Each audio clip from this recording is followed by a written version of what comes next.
My name is David Daniel Ball, and these are the headlines for Friday, the 8th of October 2010. Starting with a cartoon from Zeg entitled Time to Feed the Beasts, involving Brown and Gillard and the Australian economy and way of life being hatcheted at the back. Bible quote, "O God, you are my God, earnestly I seek you.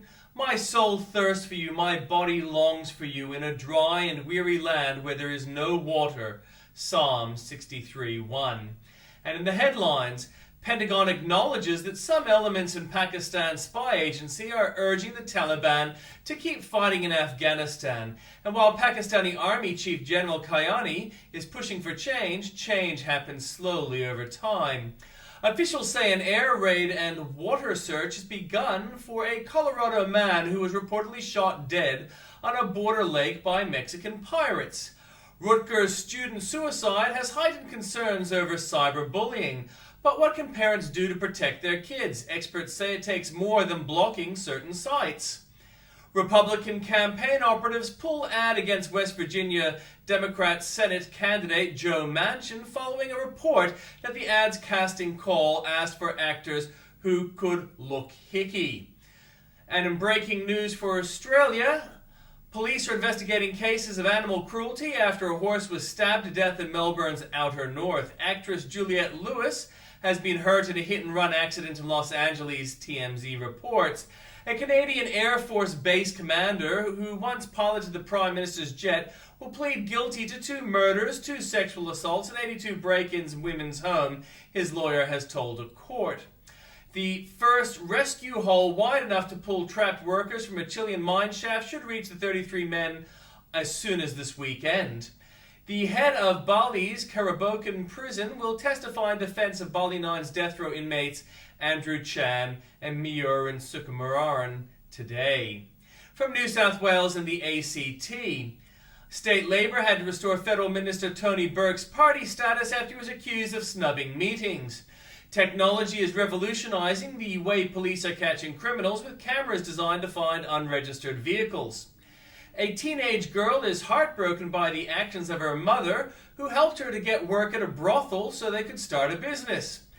Ex-bushfire boss Phil Koberberg will retire from state parliament, saying the collective of talent and vision was not being exploited. The state government is officially on notice: solve the power crisis or face the wrath of voters. And in Queensland taxpayers are shelling out tens of thousands of dollars for glossy ads that may breach official guidelines because they are laden with pictures of Labour politicians. Police have charged a 22-year-old man after he allegedly threatened an Orang KFC manager and her 8-year-old daughter with a gun on September the 6th. A convicted drug offender has told court that he collected packages of pills from Dion Lacey before delivering them to buyers about 15 or 20 times in 2006. In Victoria, Labor is on track to retain power, but a huge slide in its primary vote could turn the Greens into potential power brokers, a poll reveals.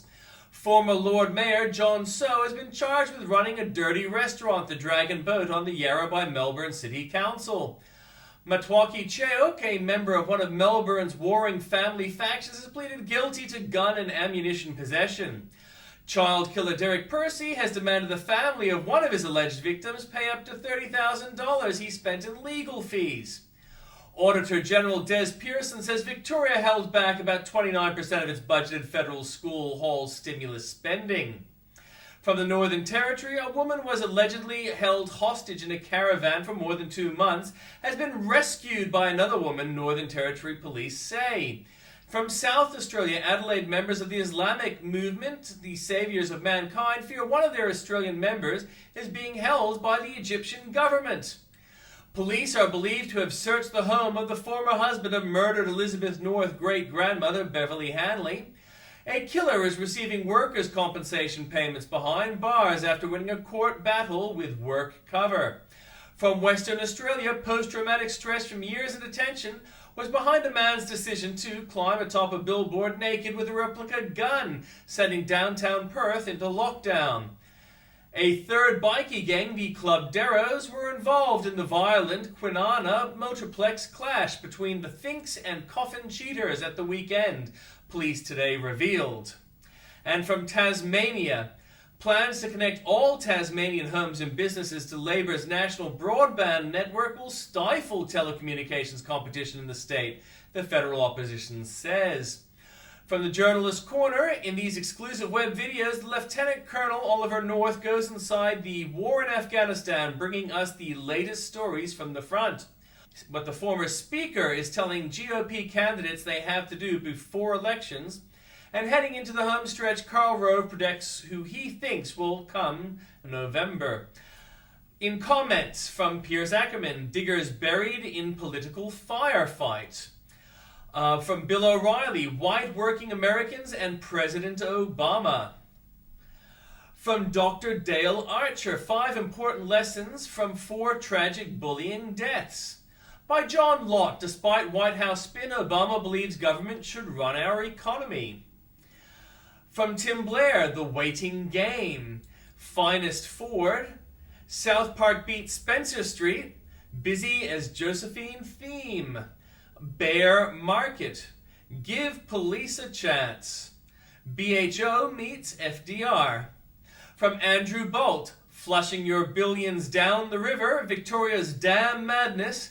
As if the Green Movement hasn't cost Victoria enough already. It's not Gillard who ignored Belgium's euthanasia laws. Spares the moralizing Neil. Complaint lodged by man with sagging undies. Billions still to spend on a cure for disease already past. Vargas Llosa wins Nobel. 3 times Sea Shepherd conned the age. More for you there at the link.